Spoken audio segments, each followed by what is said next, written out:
Good morning. This is the House Appropriations Committee. It's Thursday, April 23rd, 2026. It's now 10:30. We had a quick little break for a state house evacuation, but everything is fine and we're back now, and we are going to be talking about S-173, which came from the Senate, but more recently from House Commerce. The plan is to vote this out this morning unless you all tell me that you're not ready, but that's our hope.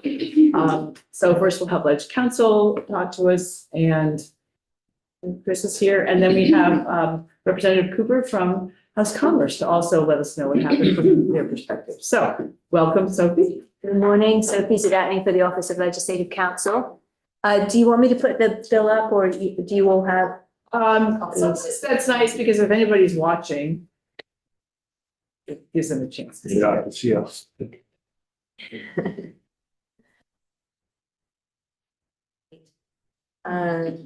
So when this bill came out of Senate Economic Development, it was focused solely on vocational rehabilitation services. And it came over from the Senate with removing this initial screening that's required under current state law. So what's the bill about? The bill is about vocational rehabilitation, Okay. and now also includes apprenticeships. Okay. So, but when it originally came over, it was on vocational rehabilitation. It eliminated this initial screening for workers' compensation claimants that might be eligible for vocational rehabilitation services. And under the current law, which I think dates back, it's to the early 2000s, there was this initial screening requirement, which is kind of unique to Vermont. Other states don't have that. But Hireability, out of the Department for Aging and Independent Living, would do these initial screenings. And there have been some concerns around how that's working. The testimony was that folks at Hireability didn't necessarily weren't familiar with workers' compensation. And so anyway, what happened in Senate Economic Development was they removed that initial screening requirement from the statute. And they heard testimony around how vocational rehabilitation is working, and they created a working group to look into, rehabilitation. Is there a way to make it more cost effective, improve access to the services that claimants are entitled to? So was it the House that put in the working group or the Senate? The Senate put in. So it was a working group. It had 7 members, no legislators in it. So that's important as we go through the bill. So the version that's come out of House Commerce and Economic Development, initially they stripped out the change to the statute on the initial screening, and then they decided to put back in a small portion of it. So the only portion that came back in was that under the vocational rehabilitation statute and 21 VSA 641, the department has to provide a form to injured workers that lays out what their rights are. And the form shall clearly and simply explain the workers' rights, including the choice of vocational rehabilitation provider, the right to challenge a determination if they're denied vocational rehabilitation services. And then they added this language: the right to request vocational rehabilitation services in the future if the work injury affects the worker's ability to earn the worker's pre-injury wage. And so that essentially somebody may not be eligible for vocational rehabilitation right away, but down the road they might be. So this is just would just add to the form that claimants should know that they could access vocational rehabilitation in the future. How would that work that you wouldn't know, but you'd know later? Is that because the rehab is going a certain way and you don't actually get full range of motion back or something, so you can't do that, but you won't know for a few months? Is that? Right, it could just be that it just takes you longer to reach that determination.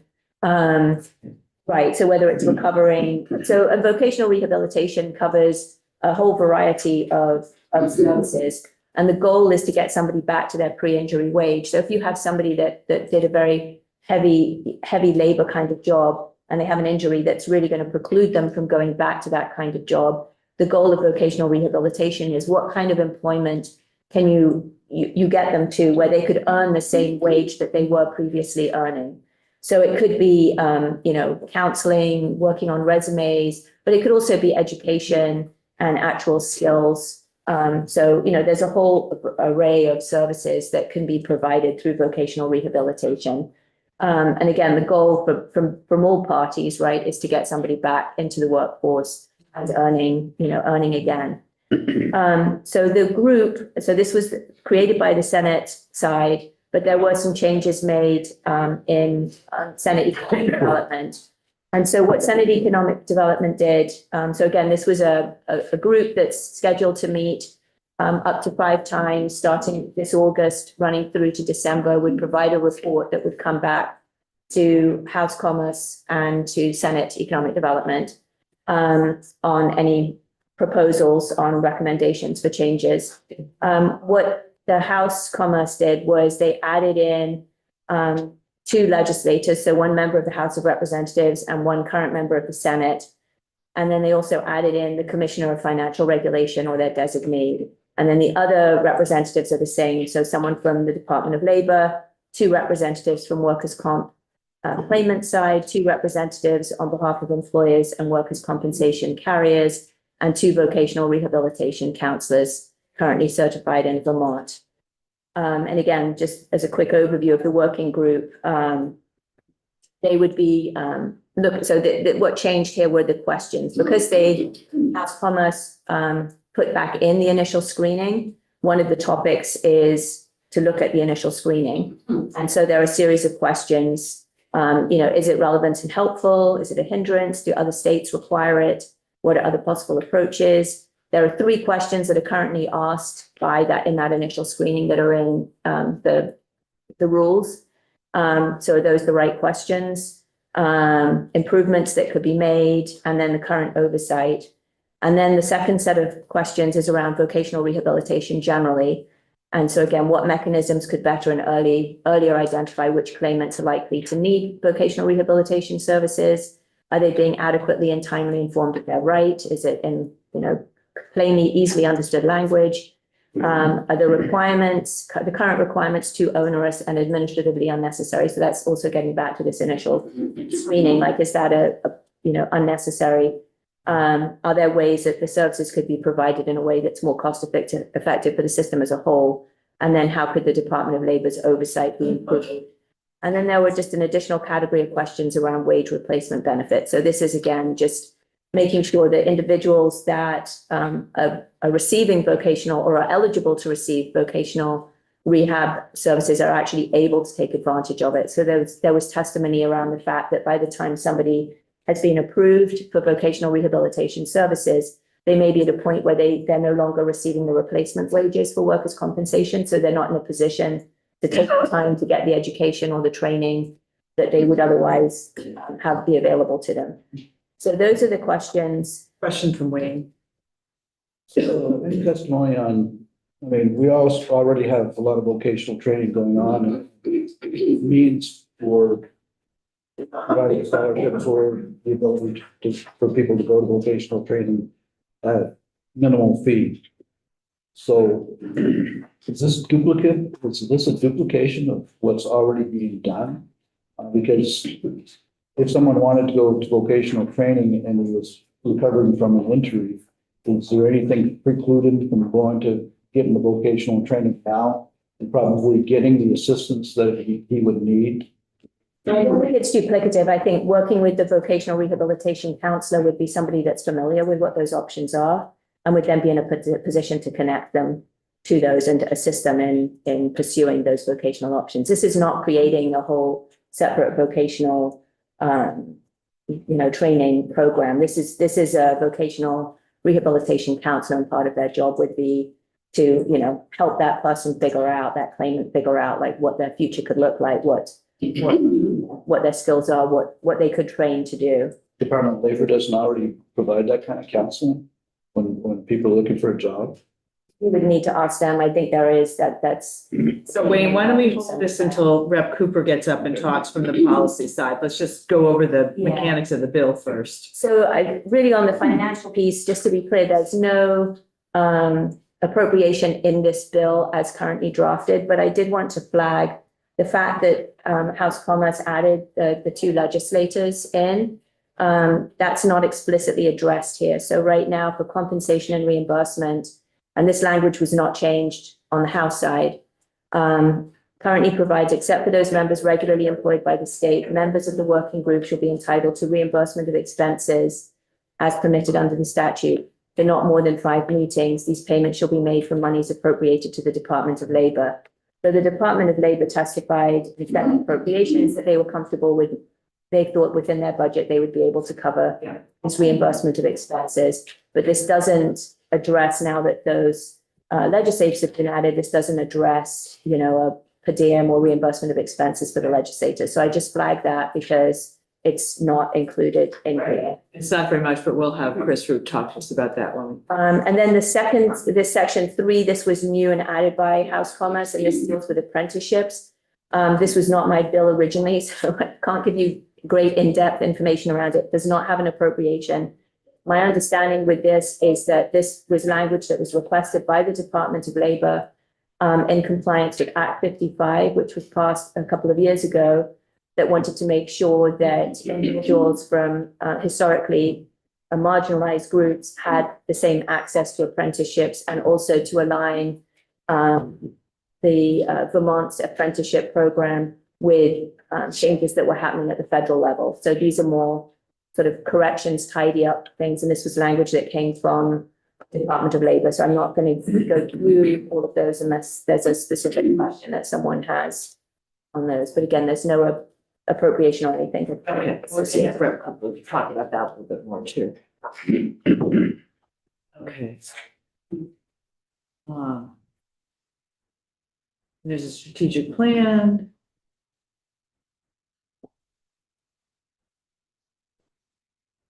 Okay, so this is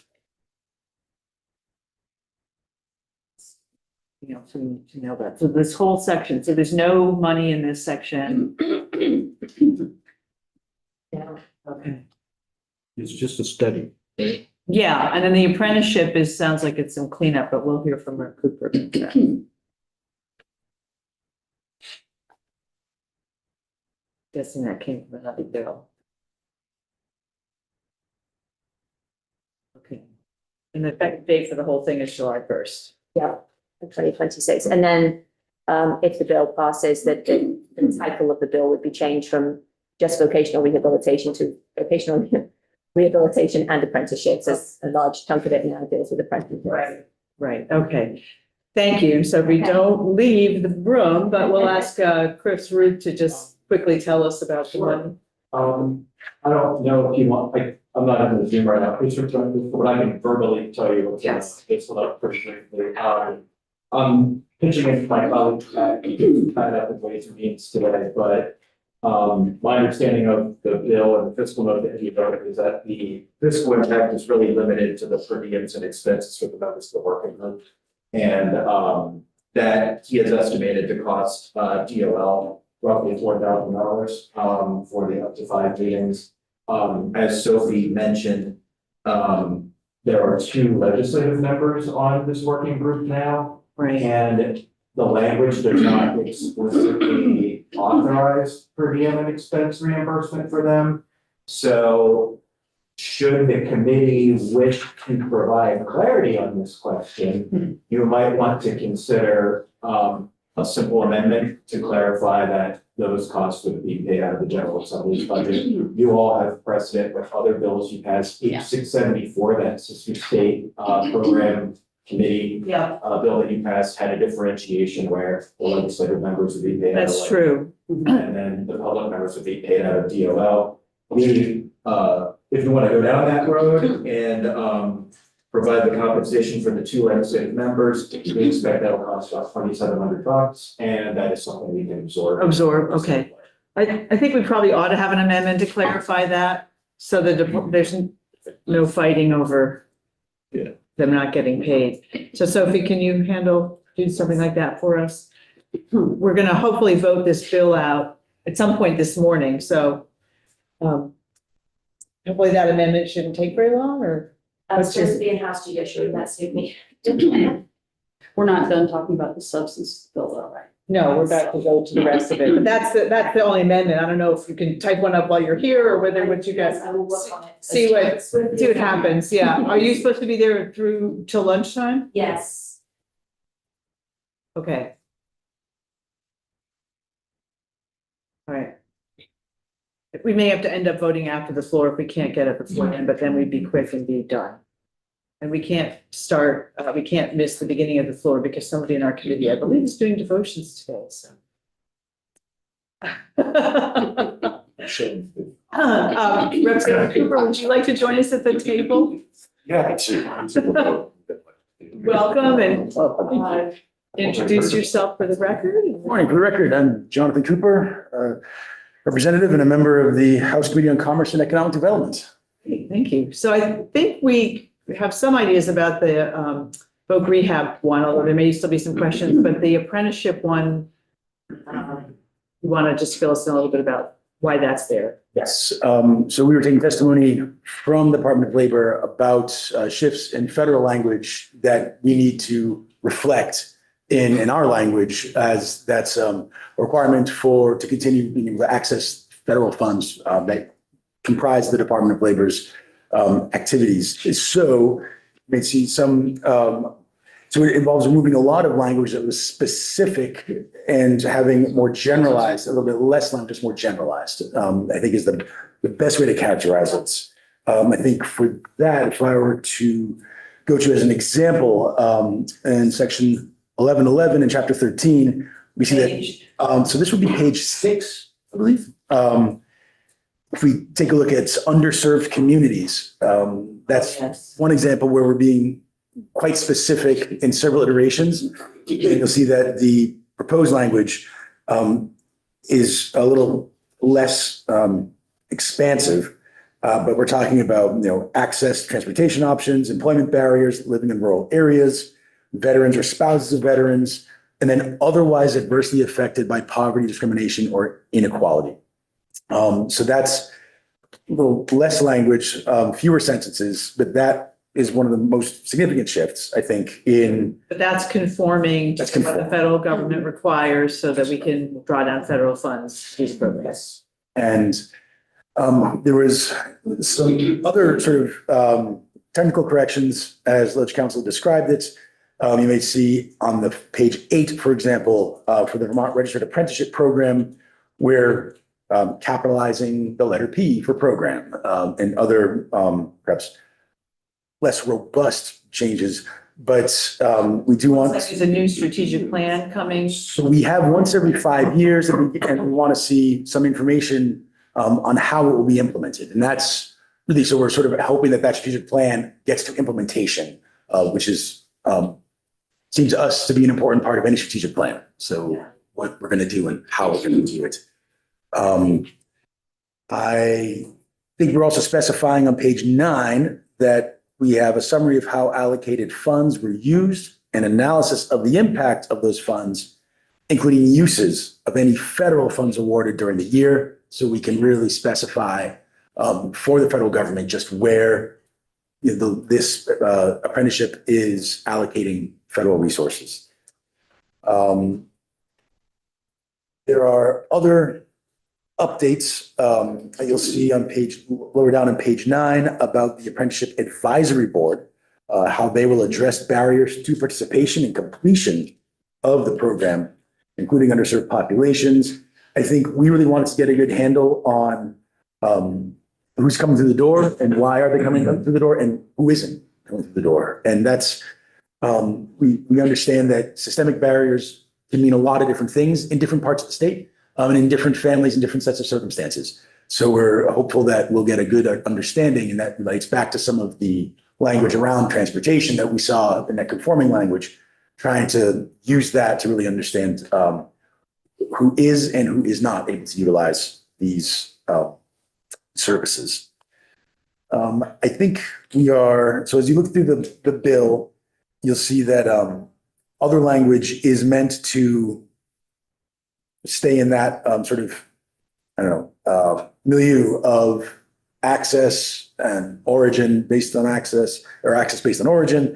And then one thing I think is worth noting is on page 11, where we're talking about some, personally identifiable information, including social security numbers and demographic characteristics, having that be optional. So we're really kind of getting into ensuring that we conform with federal Equal Employment Opportunity Acts, but also providing where there are necessary elements of privacy and data shielding or masking.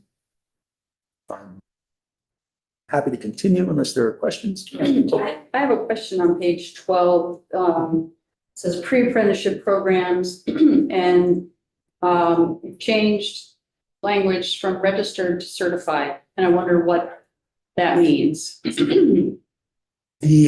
I believe that is how the federal government talks about apprenticeships, that the programs are certified occupations, that there's a list of occupations that are described as certified and that the apprenticeship programs align with that. I think we may have just had language that was not exactly reflecting federal, but I will have to go, I can get more information. That would be helpful. I would appreciate that. Yeah. So would it be that, I mean, a lot of these things provide a certificate. That could be the nexus for the word certified. So that maybe that I can highlight that to make sure that I get a clearer understanding of for you. Because if it's a pre-apprenticeship program, that it is an introduction to a field in order often to get kind of non-traditional folks into a field. And, I just wonder, if certified means the state, there is some hoop or set of hoops that providers would have to jump through in order to be even qualified to get federal funding for those folks. Does it make it harder?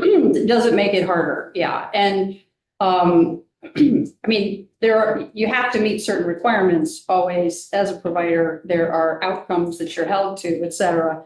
But the word certified is very different from registered. And Yeah, it'd be great. So I think we took testimony from some individuals who have a greater depth of knowledge there, and I'd be happy to. that's great. Yeah. Wayne?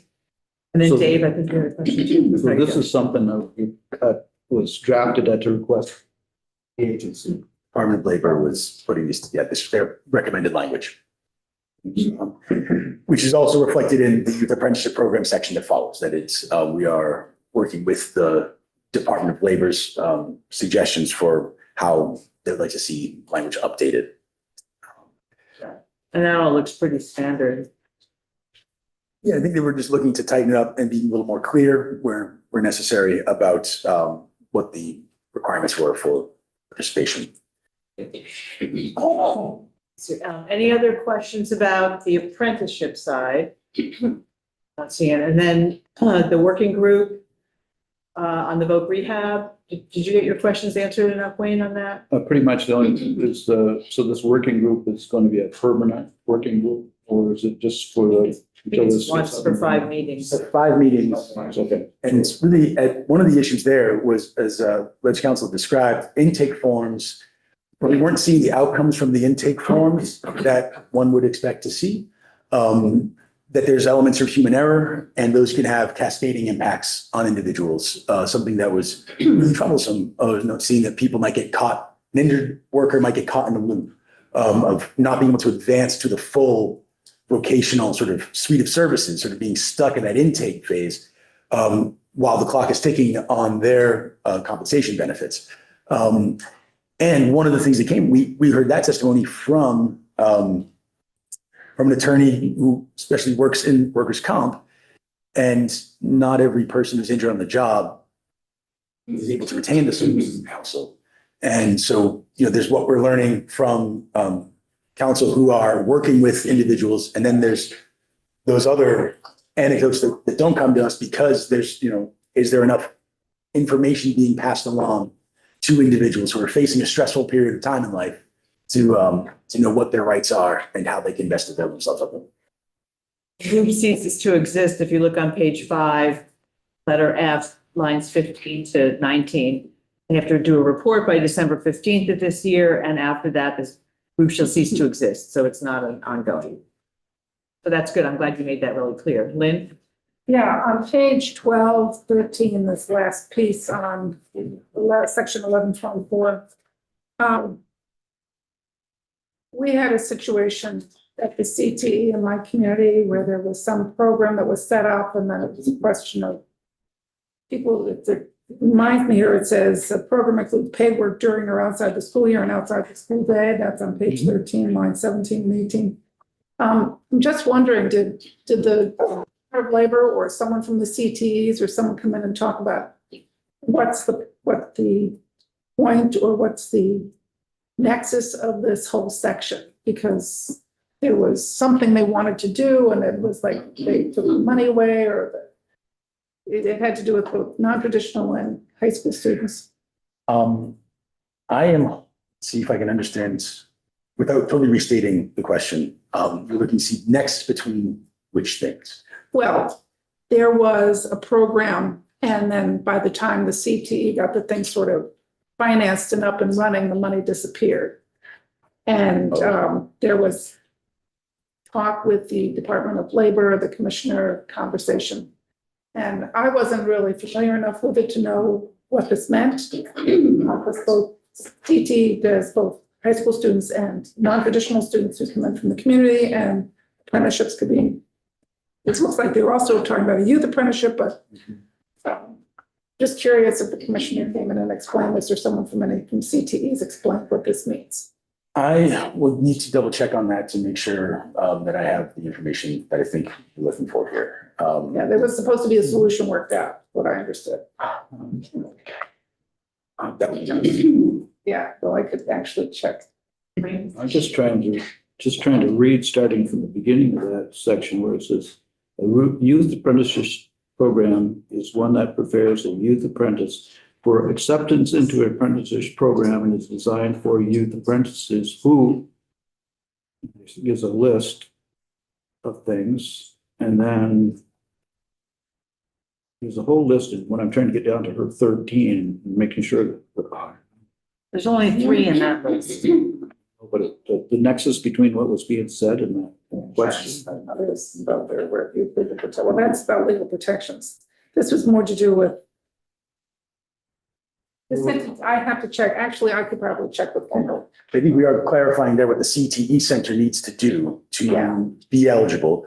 But it was interesting to see that that the department wanted to expand what it means to going beyond just start the program while still enrolled in high school, that we needed to clarify that there are other learners, or there's other, I guess, housings for what the student is or where so they have not completed their secondary education, but there is a plan that's been a program approved by the agency education, and there's that CTE program enrollment. I think that provided a little bit more clarity to what it means to simply be enrolled in high school.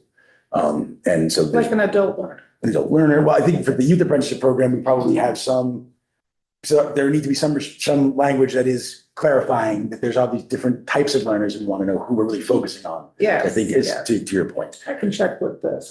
Chick has a clarifying. Go ahead. Yeah, so the way this reads, one has to satisfy 1, 2, and 3. And so adult learners don't fit into this. No, clarifying that That says youth. yes, you're in the youth. Okay.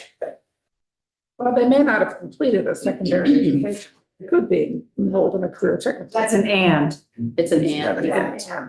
Not- All 3 I just things wanted- have to be satisfied in Yeah. order to qualify for a youth apprenticeship Okay, program. So John? So, on number 2, our educational program approved by the agency of education.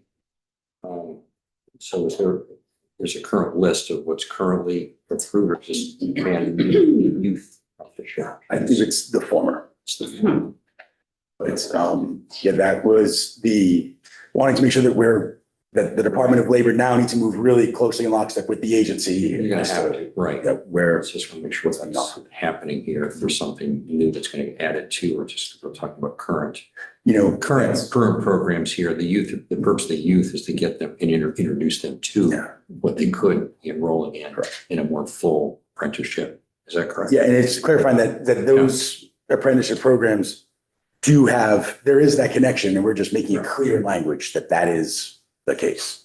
The Agency of Education is part of working with the Department of Labor, and so that these apprenticeship programs, They know this. They know this. they know this. AOE knows this. Yes. So these are really just for the kids. These are for youth only. Yes. Okay, all right, thank you. Thank you. Okay. Good. So we will get an amendment from Sophie. I have it now. You have it. Would you like to present it? Excellent. I just. Thank you, Rick Cooper. You can hang out in case we have any more questions if you want to, or Glad to. whatever. I just sent it to drafting operations, so Okay. maybe some technical.